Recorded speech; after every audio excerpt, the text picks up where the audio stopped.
Dave Robinson and Todd Trexler out at the John Newman farm, where we're looking at John's oats, rye, and turnips, Appin turnips, that were sown back in August of 2008 into a cornfield that was very productive. You can see here we've got a good amount of oats and rye and turnips. Todd's got a turnip right here that we've counted some earlier that had well over 20 growing points per turnip.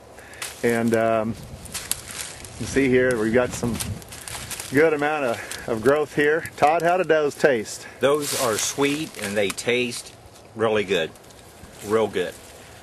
Cattle just love it.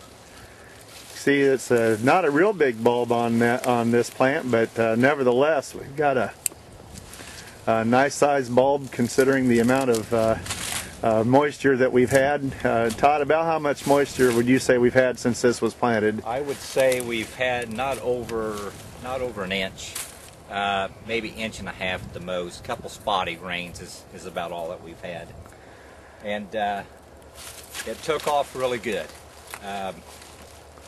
Seems like it was up 72 hours after we got it planted. We got about 3 days, maybe 4/10 of rain, Dave, after we got it planted, and it just shot up. John's very well pleased. The protein in these turnips, the cattle just love it, just simply love it, and they're going to town as we just looked at another field, and you could witness there, Dave, how good they were going on it. What last year? What was John's experience out here? He was able to graze quite late, wasn't he? We were grazing. He still had cattle in January. Had some rye there, some oats before we come in and burn it down, but they were still grazing. 4 or 5 inches of snow on the ground, and had them turned in there. And you know, like John had said, the real good thing was that he didn't have to start feeding hay until middle of January, end of January. Cut his hay price in half, maybe a little more than half last year. Went 260 acres this year. Going to do the same results. He cut his hay acres back. We added to the oats, rye, and turnips. We're hoping to be in here end of January, maybe even into February, feeding. So if that's the case, I know we cut, like I said, cut the hay acres back and put it more in the oats, rye, and turnips. So it paid off last year, and the way it looks this year, it's going to pay off even better. And last year he didn't even have the turnips in the field, did he? No.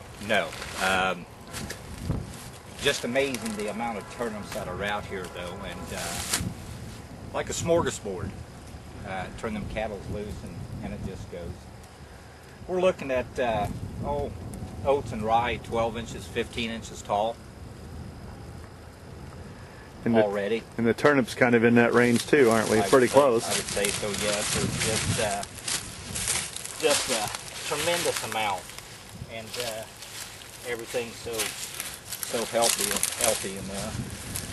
And just a note, these are the Appin turnips, and Appin have considerably more growing points than the old purple tops and so forth, and that'll allow them to regrow if we get the weather to be able to do that. And the corn stalks, of course, add a lot of value out here for fiber, and as we saw in a shot just a minute ago, a little bit of grain out here this year, but very little. It appeared to be a tremendous job of harvesting all the grain out of here, but occasionally you find an ear, and like I said, this makes for a great smorgasbord.